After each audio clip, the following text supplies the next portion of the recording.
D triple S B MTS की age limit क्या है, कितना रिलैक्सेशन मिलता है, अगर आप सभी का ये सवाल है तो बता देता हूं। अगर आप जनरल हैं तो 18 से 27 के बीच अगर आप हैं तो फॉर्म फिलअप कर सकते हैं, यानी एज लिमिट 18 से 27 है। लेकिन अगर आप ओबीसी हैं तो आपकी एज लिमिट होती है 18 से 27 साल, लेकिन आपको 3 साल की छूट मिलती है, एज रिलैक्सेशन मिलता है। लेकिन अगर आप SC ST हैं तो आपको 5 साल की छूट मिलती है, यानी 18 से 27 तो आपकी एज लिमिट होती है, साथ में ही उस पर 5 साल की आपको छूट मिल जाती है, तो आप उसमें 27 में 5 जोड़ लीजिए।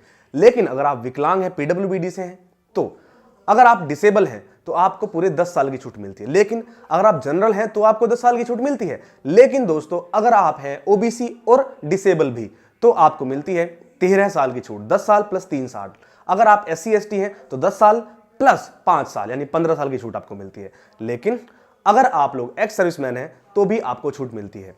आपको कुछ भी जानना है तो आप हमसे कमेंट करके पूछ सकते हैं। डेली रात को 8 बजे हमारी D triple S B MTS की स्पेशल क्लास चल रही है, जिसके अंदर हम आपकी हिस्ट्री बेसिक से लेकर एकदम एडवांस लेवल तक आपकी क्लियर कर रहे हैं। तो अगर आप जुड़ना चाहते हैं डेली रात को 8 बजे जुड़िए। और अगर आप फुल प्रिपरेशन करना चाहते हैं पूरा फुल सब्जेक्ट के लिए तो आप हमारी वेबसाइट या फिर आप हमारे ऐप पर जाकर पढ़ सकते हैं, एकदम पेड बैच में बढ़िया तरीके से। तो जाओ, डाउनलोड कर लो और पढ़ लो।